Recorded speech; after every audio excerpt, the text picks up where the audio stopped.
السلام عليكم اخواتي، ان شاء الله تكونوا كاع بخير وعلى خير ويلقاكم هذا الفيديو باتم الصحه والعافيه. مرحبا بكم في قناه علم مرام ام وصال. بسم الله والصلاه والسلام على رسول الله. فيديو تاع اليوم جبت لكم سلطان المائده اللي هو المقروط التقليدي على طريقه نسل المسان. ان شاء الله يعجبكم بطريقه سهله وطريقه يعني ناجحه مليون في المية. ان شاء الله تجربوه وتعتمدوه واكيد غادي تنجحوا فيه. هنا جبت انا قصعه، غادي تجيبوا حاجه اللي تكون واسعه باش تخدموا فيها مرتاحين. هنايا خديت سميد سبيسيال تاع المقروط نصف خشن.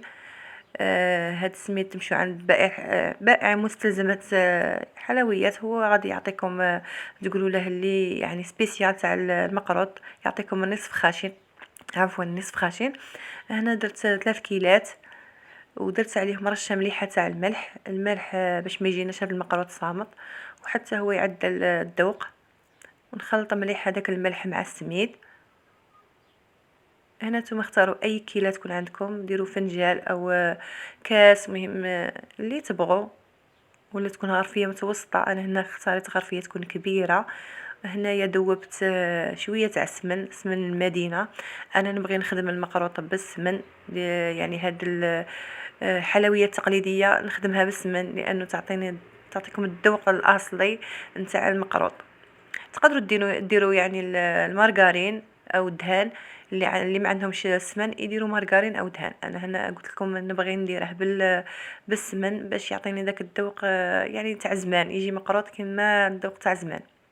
المهم ذوبت حوالي 280 غرام تاع السمن، ذوبتها ومن بعد ضفت عليها بقات لي قد صبع، كملتها بالزيت كما شفتوا في الفيديو.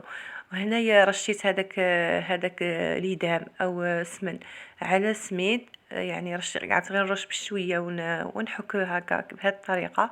هنا السميد غير تحكوه بهذه الطريقه. حاولوا هذه الطريقه تقعدوا فيها حوالي 10 دقائق وانتم تحكوا في السميد مع ليدام باش كل حبه تاع سميد تتشرب هذاك ليدام ويجيكم هذا المقروط ناجح. انا قعدت حوالي 10 دقائق وانا نحك في هذا السميد مع ليدام. هنا نلموه بجهه ونغطيوه بصاشي او ديروه في صاشي. مهم هنا انا غطيته بصاشي وخليته ليله كامله، انا حتى الغدوه في الليل عاد باش خدمته. هنا نغطيه ونخليوه يرتاح، شحال ما يرتاح المقروط شحال ما يتشرب شحال ما يجيكم مليح. هنايا من بعد ما بات المقروط غادي هنايا نجي نخدم العقده تاع المقروط اللي نخدموها بالتمر. هنايا تشرو التمر او تخدموه في الدار عادي، اللي تبغي تخدم في الدار احسن، يجيها التمر يجيها بنين. انا هنا شريت هذاك حوالي كيلو. هنا ناخذ نصف العلبه تاع التمر تاع الغرس او التمر اللي يكون مطحون ونحلوها بهذه الطريقه. تقدروا تفوروه الا كان الجو بارد، تقدروا تفوروه باش يفتح لكم بسهوله. هنا ضفت عليه قد 3 مغارف كبار تاع كاوكاو مرحي ومطحون، وضفت عليهم ملعقه كبيره تاع الزيت ونعجنوا كامل المكونات مع بعض. انا هنايا ضفت 2 مغارف كبار تاع مازهر غير ما بانولكمش في الفيديو. تجي هاد العقده بنينه بزاف. الا عندكم القرفه ضيفوا ملعقه صغيره تاع قرفه، القرفه تعطيها حتى هي بنه شابه بزاف. انا هنا ما كانتش متواجده عندي القرفه، عندي غير القرفه تاع العيدان، ما كانتش عندي مطحونه نسيت ما شريتهاش. مهم نتوما ديروا القرفه لانه تعطيها بنه شابه بزاف وتعطيكم هذاك الذوق تاع المقروط تاع زمان. انا هذا هو اللي نحوس عليه، المقروط داك الذوق تاع زمان. المهم هنايا نحاول نديرهم هكا حرابيش، هذوك التمر او الغرس نديرها على شكل حرابيش باش يساعدنا ما نضلوش كل ما نبغوا نخدموا حبات مقروط نديروا حربوش. ديروه بجهه وخلوه لو طون اللي تكملوا نتوما هاد الخلطه تاع المقروط.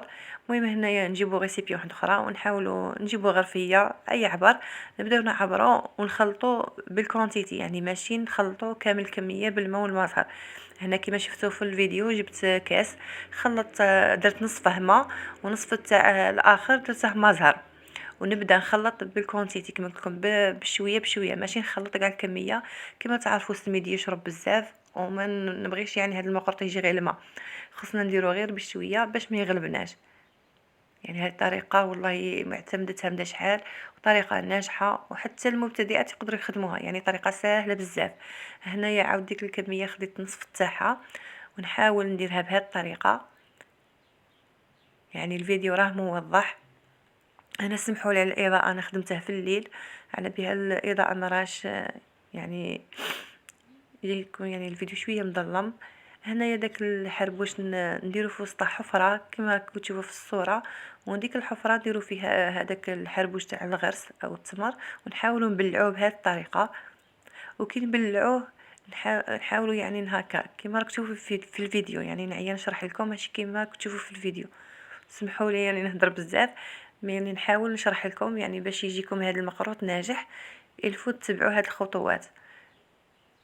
هنا باستعمال كوباط راني نحاول يعني نواسف هذوك الحواشي او الجوانب، نحاول نسويهم. هنا نجيبوا الرشم تاع المقروط او الطابع تاع المقروط ونطبعهم الفوق، ونقلعوا هذوك الحواشي اللي يجوا مع الاطراف. يعني طريقة سهلة إذا تبعتوها يعني خطوة بخطوة غادي تنجحوا فيها بكل تأكيد. هنا نقلعوا هذوك الحواشي باستعمال السكين او الكوبات. انا هنا نستعمل الكوبات، تساعدني بزاف بزاف هاد الكوبات، تجمع لكم كاع هذوك الحواشي اللي يكونوا مع الاطراف. ونقسم الحبات، يعني نتبع الرشم ونقسم الحبات. هنايا كل حبه نرفدها، نحاول نجمع لهذوك الاطراف وهذوك يعني السميد اللي يكون خارج مع الجوانب نجمعه، لانه الا خلينا هكاك غادي هو اللي يتفتت لنا في المقله. هنا غادي ندير معكم حبات اخرين بنفس الطريقه. نجيبوه حربوش ونديروه بشكل بوده، ونفتحوه في الوسط على شكل حفره، ونديروا التمر تاعنا في الوسط، ونحاولوا نغلقوا عليه بهذه الطريقه. يعني نسووه بهذه الطريقه حتى يجمع لنا ويجينا هكا على شكل بوده. ونبداو يعني هكا بهذه الطريقه باش ما يجيناش هذاك الخوا في الوسط، لانه بزاف البنات يجيهم يبقى فراغ في الوسط، يبقى داك البوده يجي مبوق، ومن بعد كي يحطوه في المقله يبدا يتفتت. يعني حاولوا ت...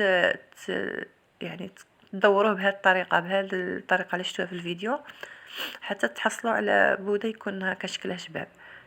ونطبعوا بهذه الطريقه عفوا كما درنا يعني في الطريقات السابقه. نقلعوا هذيك الجوانب، وهذوك الجوانب نعاودوا ماشي نعجنوهم، غير نلموهم نديروا بهم حبات واحد اخرين.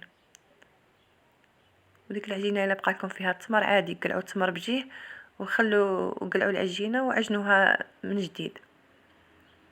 كما قلت لكم هاد الكوبات الا عندكم استعملوها، تساعدكم 100%. غادي هي اللي خير من السكين واحسن من اليد. هنا نبدا نرفد حبه بحبه، وكما قلت لكم كل حبه نجمعوها. سمحوا لي نعاود في الهضره، مي نحاول نوصل لكم الفكره، لانه المقروط يحتاج انه فيه يعني فيه خطوات يحتاج انه ديريهم ضروري ديريهم. كما قلت لكم هاد تجمعوا الحبه باش ما تفتت لكمش في المقله. اتمنى انه يعني كلامي يكون واضح.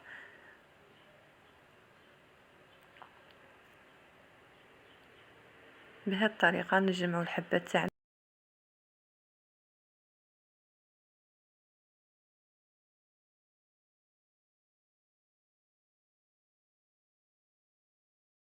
انا درتهم هنا في بلا، كل حبه تكملوها حطوها في بلا وخلوهم يرتاحوا وينشفوا، لانه المقروط كي ينشف يعني ما ينحلكمش في المقله.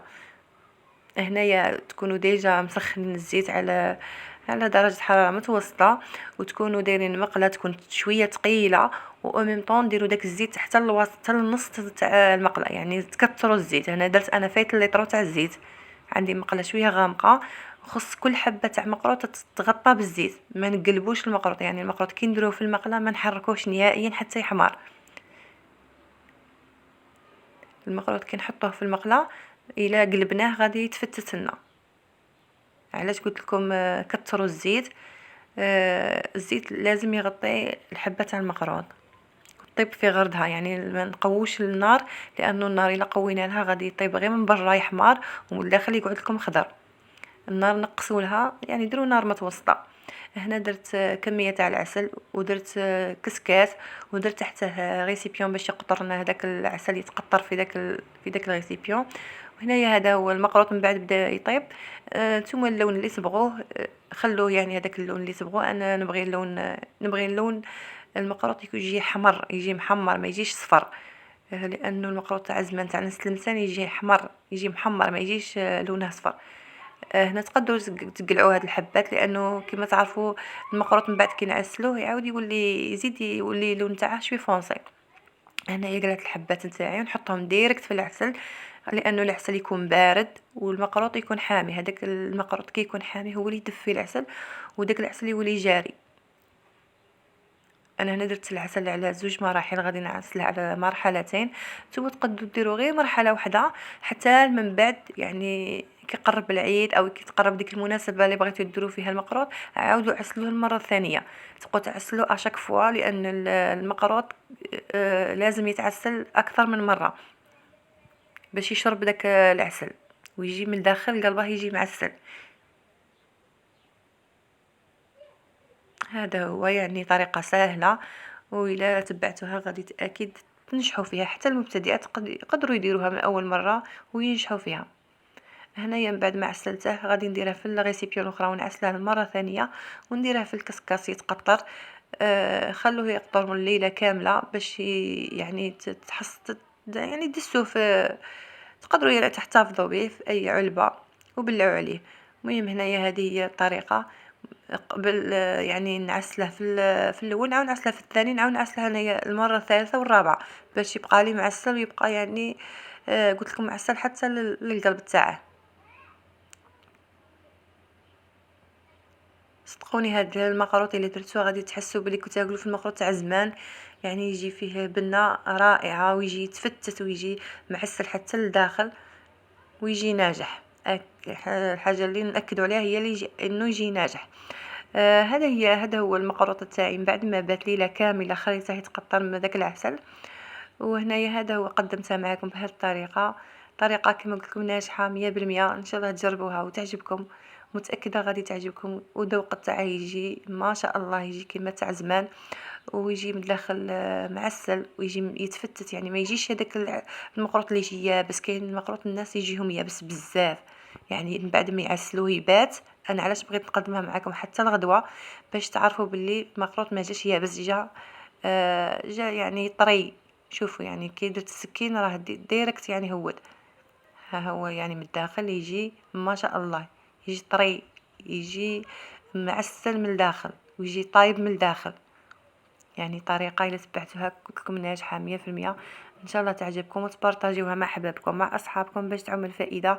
والى عجبكم الفيديو ما تنسونيش من لايك والاشتراك وفعلوا زر الجرس باش يوصلكم دائما الجديد. وعيد مبارك سعيد، كل عام وانتم بخير، والى اللقاء في فيديو اخر ان شاء الله. مع السلامه.